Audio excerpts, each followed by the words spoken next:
우리 성사님들이 함께 강의도 듣고 또 발표도 하며 또 대화 나누며 의논하는 시간을 갖게 하시니 감사를 드립니다. 이러한 시간들을 통해서 우리가 많은 유익들을 누릴 수 있도록 축복하시고 우리 많은 한국 선교사님들에게 귀한 유익들을 남길 수 있도록 인도해 주시기를 소원합니다. 이 시간 중에 발표하는 발표자와 원장들을 축복해 주시고 이번 발표를 통해서 우리가 더욱더 많은 것들을 이해하고 앞으로 우리가 어떻게 리더십을 발휘해야 될지 또 생각할 수 있는 시간 될 수 있도록 축복하여 주옵소서. 예수 그리스도의 이름으로 기도합니다. 반갑습니다. 저는 김주만 선생입니다. 지금 태국 치앙마이에 있습니다. 한국에 보내니까 치앙마이 옮겨와서 지금 6년, 7년째 진행했습니다. 요즘 한국 선교회에 중요시되는 몇 가지 주제가 있는데 그중 하나가 accountability, 책무라는 부분이 굉장히 중요시되고 있고 책도 남아 있고 있습니다. 그리고 또 하나가 리더십이 아닌가 생각을 합니다. 책무와 리더십은 굉장히 중요한 주제이고 이 주제가 함께 좀 묶어서 우리가 생각해 볼 수 있는 그런 또 부분이 아닌가 생각을 합니다. 그래서 이 책무라는 것, accountability라는 것과 또 리더십 이 주제가 한국 선교사들의 성숙과 또 선교지에서의 그 긍정적인 영향력을 미치는 데 중요한 역할을 한다고 봅니다. 특별히 타문화권 선교사회를 강당하기 위해서 가지고 성경적 의미의 리더십과 함께 서양 선교사들은 많은 오랜 선교 경험을 가지고 있고 그들 나름대로 여러 가지 노하우를 가지고 있는 그 서양 선교사들의 리더십과 또 한국 선교사들의 리더십을 비교 분석하는 것은 나름대로 의미가 있다고 생각이 됩니다. 그래서 이러한 부분들에 대해서 계속해서 연구하고 발표해서 우리 흔히 말하는 글로벌 시대에 그 리더십을 긍정적으로 세워나가는데 도움이 되리라고 생각을 합니다. 우리가 서양 사람처럼 될 수도 없고 또 그렇게 하지 않아도 되지만 좋은 점들을 받아들이고 개선해야 될 것들을 개선해 나가면서 긍정적인 리더십을 키워나가는 게 중요하다고 생각합니다.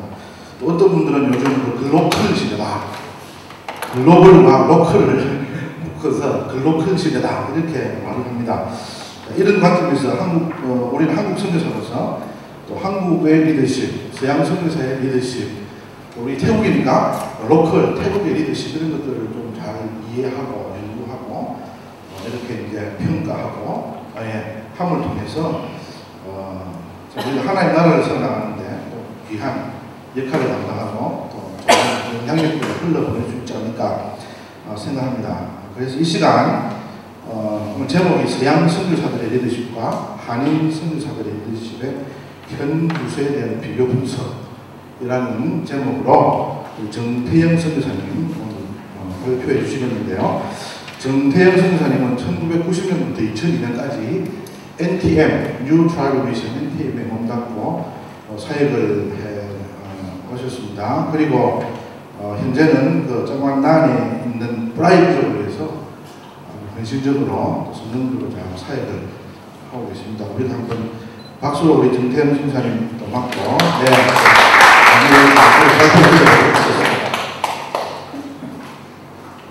반갑습니다. 제가 사실 이런 자리에 앉기 굉장히 불편한데요. 김동원 목사님이 부탁을 하지 않았으면 제가 사실 이거를 못하니까 거절했을 텐데 도저히 거절할 수 없는 분이 부탁을 해가지고 그냥 한다고는 해놓고 뭐 일이 막 생겨서 한국 갔다 오고 뭐 이러다 보니까 이걸 도저히 어떻게 감당을 못하겠더라고요. 그래서 전화를 할까 말까 그러다가 고민하고 있는데 제 집사람이 내가 대신 서줄게 그러더라고요. 그래서 알았다고 그렇게 줄 수 있었는데 써주지를 않는 거예요. 써주지를 않아서 목사한테 말씀드리기 시간도 늦었고 그래가지고 안 되겠다 해서 이제 그때 여기저기 자료를 찾아보면서 이제 뭐 가족 하나만 이렇게 발표하게 됐습니다. 여러분들 어떤 부분에서는 제 개인적인, 주관적인 생각이 많이 들어가 있을 수도 수도 있는데 그 주관적인 생각이 잘 들어가면 안 되는 부분은 자료를 많이 모으지 못했기 때문에 그런 부분이 있을 수도 있습니다. 양해해 주시고요. 이 발제를 통해서 우리가 좀 더 성숙된 선교사로서의 앞길을 걸어 나갔으면 하는 마음을 가지고 이렇게 부탁을 드리면서 발제라기보다는 그냥 준비해온 것 같이 읽도록 하겠습니다. 서양 선교사들의 리더십과 한국 선교사들의 리더십의 현 주소에 대한 비교 분석. 들어가는 말. 우리는 그 어느 때보다도 리더의 중요함이 강조되는 시대를 살고 있습니다. 정치, 경제, 사회, 종교 각 분야마다 리더십에 관한 서적이 넘쳐나면도 모자라 리더십 세미나에 열리는 식을 줄 모릅니다. 그럼에도 불구하고 한결같이 리더십의 부재를 문제 삼고 있습니다. 이를 두고 제임스 번스는 리더십은 가장 주시하면서도 가장 잘 이해되지 못하는 것이다 라고 했습니다. 이는 우리들의 선교 사역에서도 예외일 수 없는 당면한 문제이기도 합니다. 하지만 이 시간은 방대한 리더십 자체를 논하기보다는 우리들의 태국 선교 사역에 국한하여 서양 선교사들의 리더십과 한인 선교사들의 리더십의 현 주소에 대한 비교 분석을 통해 지금까지의 우리들의 사역을 돌아보고 좋은 점은 받아들이고 나쁜 점은 버림으로 한 걸음 성숙한 리더십의 주체가 되어 앞으로의 사역에 임했으면 합니다. 리더십은 리더가 따르는 사람들에게 끼치는 영향력이다. 선교사는 영향력을 끼치는 사람들입니다. 즉 하나님께서 주신 능력을 가지고 하나님이 맡기신 사람들에게 하나님의 목적을 향해 영향력을 끼치는 하나님께서 주신 책임을 가진 사람들이다. 조지 바너가 얘기했습니다. 그러기에 같은 노력을 하면서도 리더십의 역량을 더 가지고 있다면 더 많은 열매를 얻을 수 있으며 더 큰 영향력을 끼칠 수 있습니다. 반면에 리더십의 역량이 발전되지 않고 제한되어 있다면 많은 수고와 노력에도 불구하고 원하는 열매와 지속적인 좋은 영향력의 결과가 나오지 않을 수도 있습니다. 그러므로 선교사의 리더십은 사역에 있어서 참으로 중요함을 인식할 수 있습니다. 그렇다면 전략적인 사역과 열매를 위해 선교 리더십에서 꼭 필요한 부분은 무엇인가 먼저 생각해 보기로 하겠습니다. 첫째, 선교 현장의 문화적 리더십 모델에 대한 바른 이해입니다. 자기 모국의 문화적 리더십을 가지고 선교 현장에서 리더십의 영향력을 발휘하려 한다면 많은 문화적 오해와 시행착오를 겪게 될 것입니다. 둘째, 자기 리더십의 개발을 위한 리더십의 이해와 훈련입니다. 선교 현장의 열악한 환경은 자기 발전을 게을리하는 요소가 될 수 있습니다. 특히 설교를 자주 할 수 없거나 원하는 서적이나 자료를 구할 수 없고 인터넷 사용이 어려운 오지에서 사역을 한다면 그 사역은 방대하고 많지만 자기 발전을 미약할 수밖에 없습니다.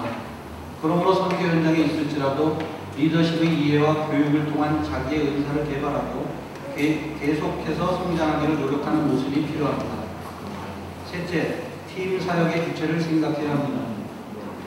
사역을 오래 할수록 그 범위는 점차 확장될 수밖에 없기에 사역을 돕기 위한 다른 선교사나 현지인 사역자들이 팀원으로 들어오고 또는 후원교회에서 단기 사역자나 선교팀을 보내기도 합니다. 시간이 흐름에 따라서 혼자만의 사역에서 팀의 리더로서의 역할을 저절로 감당해야만 합니다. 그러나 선교사의 리더십을 바라보고 기다리는 사람들이 생겨날 때에 팀 리더십의 이해와 훈련의 부족은 팀 사역의 부정적인 결과를 가져올 수도 있습니다. 넷째, 사람들을 훈련하는 리더십의 이해가 장기 사역을 위해 필요합니다. 선교 사역은 결국 사람을 키우는 사역, 즉 증거한 복음을 믿고 받아들인 현지인들을 제자로 삼아 현지 교회를 통하여 하나님의 사람들을 길러내기 위한 사역입니다. 그러므로 무엇이 리더를 리더되게 하는가 이해하고 가능성 있는 사람들을 발굴하여 교육하고 훈련시켜야 합니다. 개인이 뛰어나고 헌신되어 있다 하더라도 훌륭한 리더십이 없으면 하나님께서 원하시는 사역은 이루어질 수가 없기 때문입니다. 타문화권에서의 리더십의 영향력. 리더의 영향력은 리더와 따르는 사람들이 상황 가운데에서 연결되고 이루어지는 결과이다. 그러므로 사역지의 문화와 리더십의 관계는 매우 중요합니다. 선교사가 리더라고 한다면 그 영향력을 끼치고 인도해야 하는 따르는 사람들이 현지인이고, 타문화권 상황에서 리더의 리더십 문화와 따르는 사람들의 문화가 다를 때 생길 수 있는 문화적 오차와 시행착오, 그리고 비효율적이고 파괴적인 결과를 반드시 생각해 보아야 할 것입니다.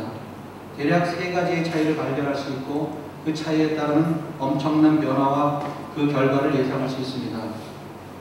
첫째는 서로 다른 문화에서 오는 세계관의 차이입니다. 다른 세계관에서 오는 이해와 전제, 감정과 판단 기준의 차이는 리더십의 영향력을 감소시키거나 부정적인 관계와 오해를 일으킬 수도 있습니다.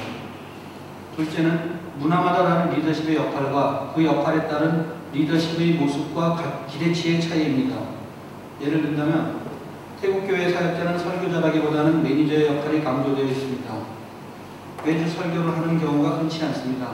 반면 한국교회는 담임 목사의 설교와 강단권을 매우 중요하게 생각하기에 설교하지 않는 담임 목사는 그 리더십의 영향력을 제대로 발휘할 수 없습니다. 문화마다 그 리더십의 모양과 기대치의 역할이 다를 수 있습니다. 셋째는 문화마다 다른 리더십의 가치관의 차이입니다. 문화마다 리더십에 요구되는 가치가 다르고 또한 리더십의 실행 기준의 가치가 다를 수 있습니다. 그러므로 타문화권에서의 리더십은 그 문화의 리더십의 가치에 대한 이해심이 없이는 열매 있는 리더십의 영향력을 발휘할 수가 없습니다. 이렇듯 타문화권 선교 현장에서의 효과적인 리더십을 발휘하기 위해서는 세 가지 전제 조건이 필요합니다. 첫째는 성경적 리더십에 대한 이해이고, 둘째는 선교지의 리더십 모델에 대한 이해입니다. 그리고 셋째는 선교사 자신의 문화적 리더십에 대한 이해입니다. 그래서 이 발제는 이 세 가지 요소를 서양 선교사들과 한국 선교사들을 비교하여 연구하고 분석하고자 하는 데 있습니다. 하지만 앞서 말씀드린 대로 주어진 시간이 여의치 않았고 사역 가운데 많은 시간을 할애할 수 없어서 보다 다양한 자료를 수집하지는 못했습니다. 그래서 서양 선교사들의 리더십은 제가 사역하였던 NTM의 리더십을 한국 선교사의 리더십에 대해서는 우리가 일반적으로 공감하는 내용을 모델로 삼았습니다. 참고 서적으로는 진재영 목사님이 쓰신 리더가 죽어야 리더십이 산다는 책에서 제가 참고했습니다. 그리고 이 두 부류의 차이점은 제3자이지만 태국 선교의 주체 또는 앞으로 주체가 될 현지인 사역자들의 눈에 비친 서양 선교사들과 한국 선교사들의 모습, 즉 리더십을 사례로 들어 우리들의 사역을 보다 객관적으로 평가하고 이해하고자 합니다. 서양 선교사들의 리더십의 모델. 복음주의를 추구하는 대부분의 서양 선교단체들은 해외 선교 목표를 선교사들에 의해 시작된 사역들이 토착화되어 현지에 뿌리를 내리게 하는 데 두고 있습니다. 그래서 그들은 오랜 선교 역사를 통해 축적된 실패와 성공의 경험을 토대로 선교 원리들과 모델들을 개발하려는 많은 노력을 기울여 왔습니다.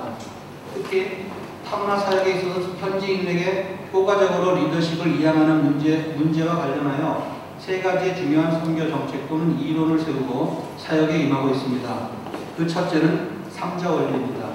둘째는 교회 개척 운동, 셋째는 단계적 철수 모델입니다. 이러한 선교 정책을 바탕으로 사역을 하고 있는 서양 선교사들의 리더십은 상당 부분 우리 한국 선교사들의 리더십과 다르다는 것을 쉽게 찾아볼 수 있습니다. 그러나 분명한 것은 누구의 것은 옳고 누구의 것은 그르다는 편견이나 섣부른 판단을 하지 말아야 한다는 것입니다. 단지 잘못되었다고 하기보다는 그저 다를 뿐이라는 전제하에 우리가 비교하고 분석함으로 우리들이 선교사에게 효율성을 높이는 데 최선을 다해야 할 것입니다. 첫째, 이원론적 리더십입니다. 성경적 이원론이 아닌 데카르트적 이원론입니다. 복음 전파나 목회와 같은 영적 사역들과 물질적인 문제를 다루는 영역을 자연스레 구분짓고 선교사 중심이 아닌 현지인을 우선으로 하는 리더십입니다. 서양 선교사들은 현지인에게 리더십을 이양한다는 확실한 목적을 가지고 선교 현장에 도착합니다. 자립, 자치, 자전이라는 3자 원리를 철저히 따라가며 현지인들의 자율적인 리더십이 피워주는 토착 교회 운동을 전개합니다. 그들은 선교 현장에서 대규모 교회나 센터를 운영하는 사역보다는 복음을 전파하여 회신자들로 구성된 토착 교회를 세우고 확장하는 데 총력을 기울입니다. 한 지역의 교회를 모으는 것만이 아니라 가능한 한 빨리 현지인 리더십을 세워서 스스로 책임져 나가도록 합니다. 현지인 사역자가 토착교회를 발전시키는 핵심이라는 생각으로 현지인 교회의 자유를 추구하는 것입니다.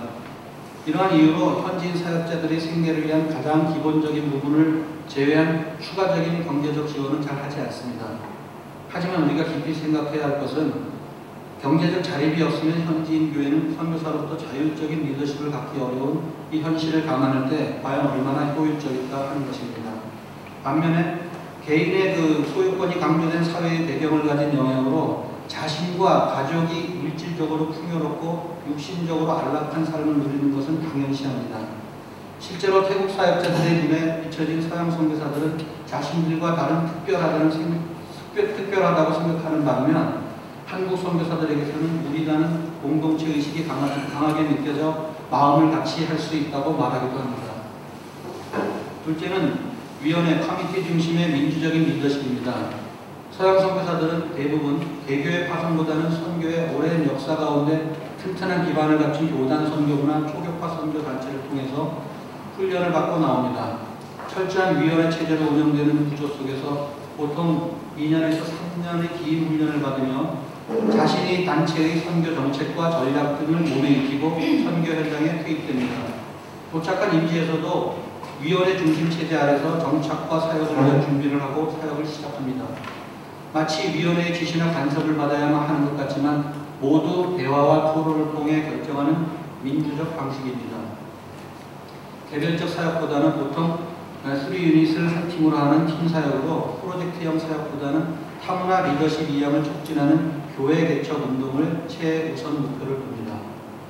대화와 토론 가운데 충분히 이해하고 결정한 후에 하는 공동사역이므로 특별히 개인적인 리더십이 강조될 필요성을 느끼지는 못합니다. 팀의 리더는 단지 회의의 진행자일 뿐입니다. 하지만 특정한 리더가 없는 가운데서 모두의 의견을 중시하는 구조이므로 합의점이 이르지 못할 때에는 신속한 결정을 내려야 할 때임에도 불구하고 일의 진척을 보지 못하는 경우가 있고, 특히 팀 구성원 가운데 결혼이 있을 경우에는 사역 자체가 정체되는 사례가 종종 있습니다. 그러나 한 가지 우리가 주시하고 꼭 배워야 할 점이 있다면 자신이 반대하는 의견이라도 일단 결정된 후에는 성심을 다해 책임과 의무를 다한다는 것입니다. 셋째, 계획을 통한 실용주의적 리더십입니다. 서양 사람들은 목적 성취와 문제점의 발생 또는 재발 방지를 위해 철저한 계획을 세웁니다. 어떤 것이 항상 진리이며 올바름의 문제보다는 어느 것이 목적을 이루는 데 적합한지를 중시하면서 추구하는 목적 자체가 가치 있는 것인지 생각하지는 않습니다. 만약 예상할 수 없는 선교 현장의 상황이나 환경 변화에 조금이라도 안전하지 못하다는 판단을 한다면 아무리 많은 시간과 재정이 투입되었다 하더라도 즉시 철수합니다.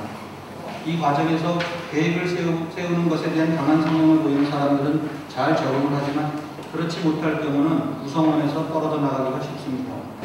넷째는 분석적으로 접근하는 리더십입니다. 실용주의적 경향이 있는 반면에 어떤 문제가 발생하여 사역 현장에서 철수를 하였다거나 더 이상 진행하기 어려운 문제로 목적을 성취하지 못할 경우에는 이에 대해서 반드시 해결해야 할 문제가 있다고 생각을 합니다. 그리고 그 문제가 왜 일어났는지 분석한 뒤 개선할 수 있음을 믿고 꾸준히 노력을 합니다. 대략 5년에서 10년의 시간, 즉 많은 시간이 흐르고 상황 당시에 선교사가 현장을 떠났거나 또한 어떤 사역이 바뀌었다 하더라도 분석 자료를 토대로 재시도할 여지가 있다면 포기하지 않는 끈질김도 우리가 볼 수 있습니다. 이는 철저히 분석한 선례를 토대로 세워진 전혀 새로운 계획으로 새로운 팀을 구성하여 진행한 사역이기에 결코 재도전이라고만 볼 수 없는 장기 사역이라 할 수 있습니다. 선교 역사가 짧은 한국 선교단체나 선교사들에게선 찾아보기 힘든 오랜 선교 역사의 사물인 그들만이 가진 장점이라 여겨집니다.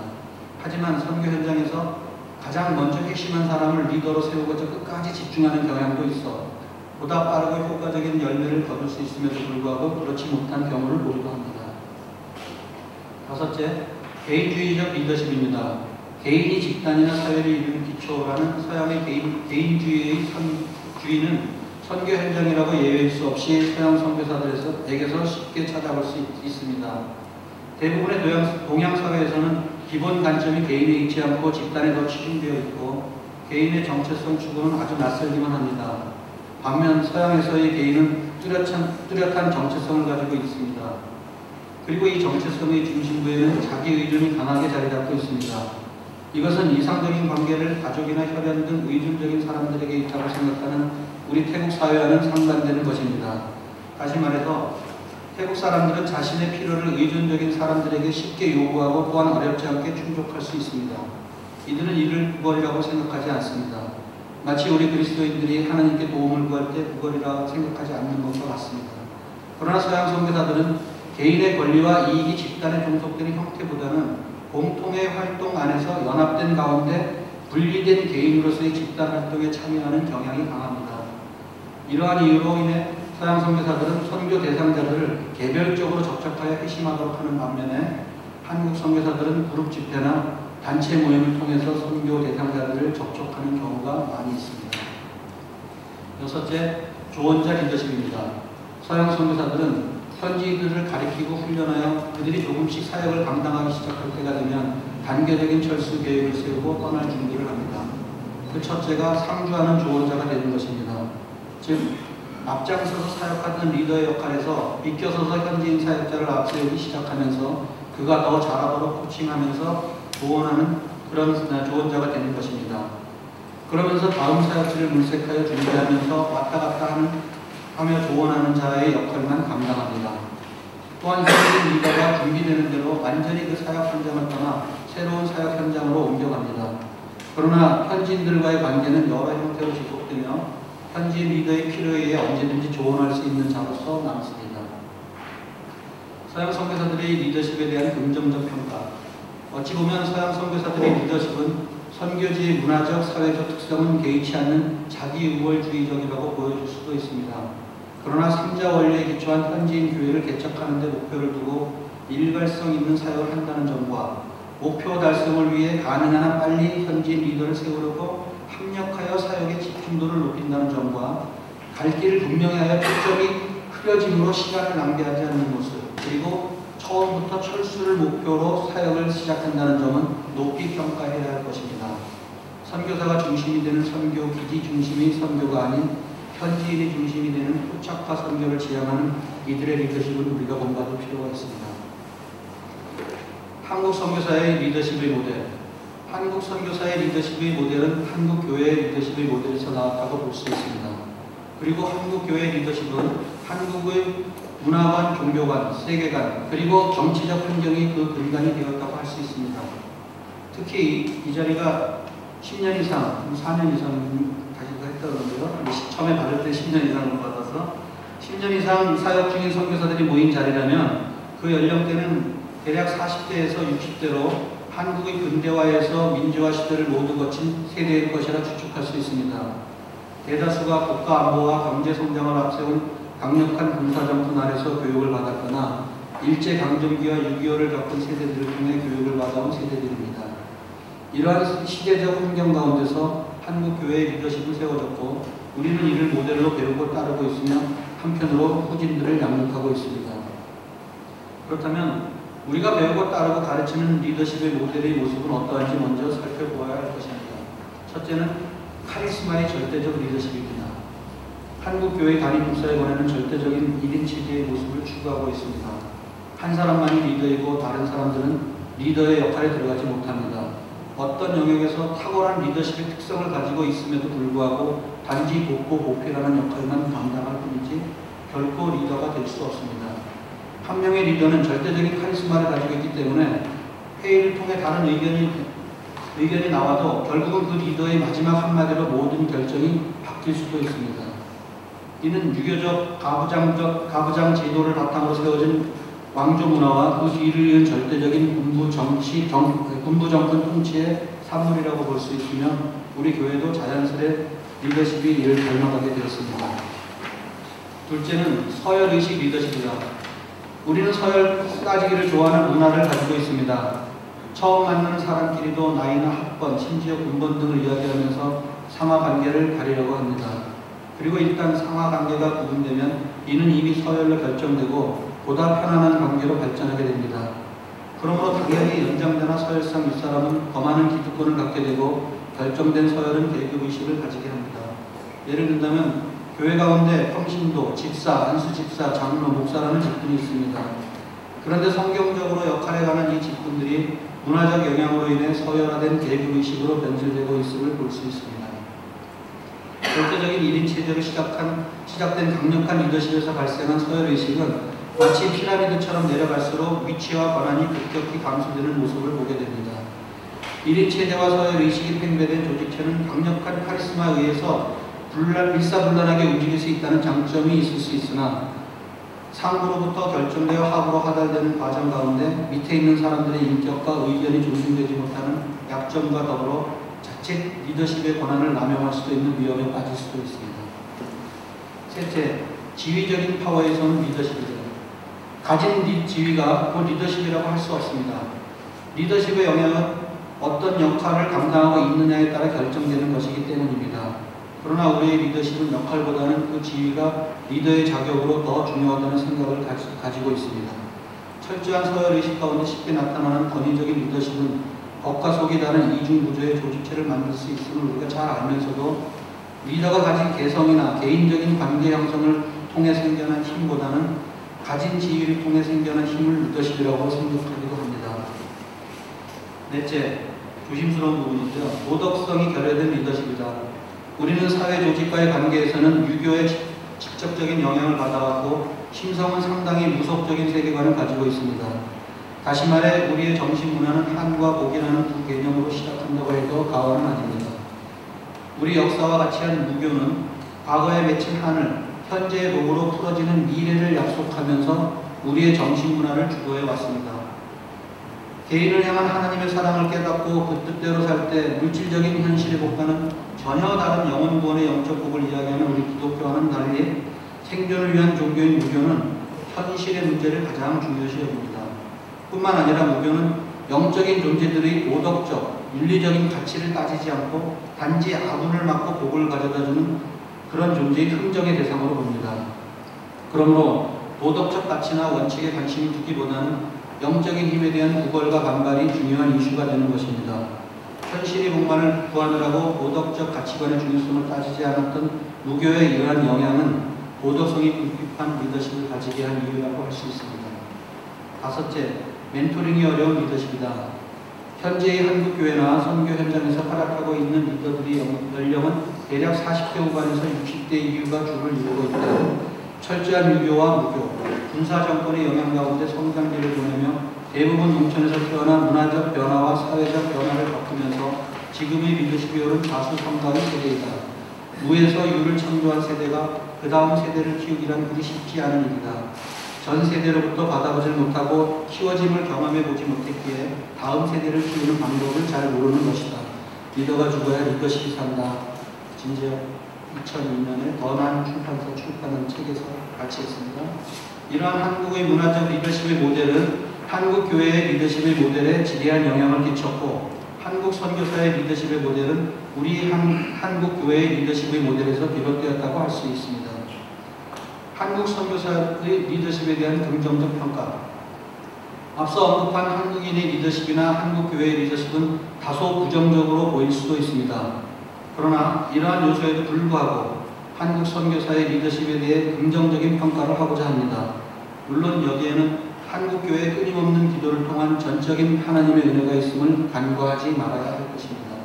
첫째는 헌신적인 리더십입니다. 1인 체제의 책임의식과 주인의식, 그리고 한국 교회의 영성과 희생정신은 서양 선교사들에게서 결코 찾아볼 수 없는 선교 현장에서 두드러지게 나타나는 한국 선교사들의 리더십입니다. 모두가 꺼려하는 오지도 마다 않고 복음 전파의 열정을 가지고 들어가서 희생하고 헌신하는 한국 선교사들의 투철한 개척과 도전 정신은 현지인 사역자들에게 전해질 수 있는 우리들만의 자랑이라고 할 수 있습니다. 둘째는 빠른 성장과 성취의 리더십입니다. 서양 선교사들이 오랜 기간 걸려도 성취하지 못하는 사역들을 우리 한국 선교사들은 단기간에 이루고 있음을 볼 수 있습니다. 합리적인 것을 먼저 추구하는 서양 선교사들에 비해서 집중된 노력과 시대적 어려움을 통해 터득한 생존을 위한 적응력, 그리고 빠른 센스는 사역을 보다 효율적이고 생산적으로 이끌며 결실을 맺고 있습니다. 짧지만 세계 선교의 중심에 서게 된 한국 선교의 선교사역은 선교사역의 전략과 결과에서 매우 중요한 영향력을 끼치고 있습니다. 셋째로, 변화에 대한 신속한 대응력과 창의력의 리더십입니다. 세계 역사 속에서 가장 짧은 기간에 경제 발전을 이룬 나라답게 한국 선교사의 리더십은 장기적인 것보다는 단기적인 계획을 성취하는 데 더 전략적이라고 할 수 있습니다. 실제로 서양 선교사들은 단순히 몸만 가지고 선교 현장에 들어가 복음을 전하는 반면 한국 선교사들은 각종 기구와 디지털 기기를 동원하여 선교 대상의 세계관을 넓히는 데 도움을 주고 복음을 전하는 경우가 많아서 복음 전파에 효과적이라는 언급을 하는 태국 현지 사역자들이 있기도 합니다. 이렇듯 디지털 문화의 확산으로 더욱 빨라진 세상의 변화와 선교 현장에 전혀 무관할 수 없으며 오히려 모든 문명을 사용하여 복음을 효과적으로 전파하는 데 사용하는 점이 한국 선교사들이 뛰어난 리더십의 한 부분이라고 여겨집니다. 이를 직시할 때 한국 선교사만이 가진 강한 리더십과 신속한 결정력은 새로운 변화와 전략에 쉽게 발맞출 수 있고 풍성한 수확을 거둘 수 있습니다. 나가는 말. 우리는 언어가 능통하고 매사에 조심하며 유순히 상대를 대하는데도 불구하고 현지인 사역자와 갈등을 일으키고 힘들어하기도 합니다. 사역을 잘 감당하여 많은 결실을 맺으며 동료 선교사들에게 칭찬을 듣기도 하는데 후원교회와 마찰을 빚어 어려움을 겪기도 합니다. 또한 사역은 최선을 다해 열심히 하지만 동료 선교사들과 얽힌 이해관계로 서로 반목하기도 합니다. 어떤 경우는 가정 불화로 사역을 접기도 하고 상당한 후원이 있음에도 불구하고 경제적인 어려움에 처하기도 합니다. 특히 선교단체나 사역팀 가운데 리더십의 부재로 인한 여러 유형의 갈등과 고통에 처할 때도 있습니다. 이러한 이유 외에도 돌변하는 상황과 원치 않는 환경의 변화로부터 사역뿐만 아니라 선교사로서의 존재 이유까지도 내려놓고 싶은 위기의 상황으로 내몰릴 때도 있습니다. 리더십은 위기에서 역전의 기회로 상승 무드로 전환할 수도 있고 반대로 모든 것을 깨뜨리고 상실시킬 수도 있습니다. 그러므로 선교사로서 리더가 된 우리들은 물리적이고 가시적인 리더십에 못지않게 정신적이고 영적인 리더십의 균형을 잃지 말아야 합니다.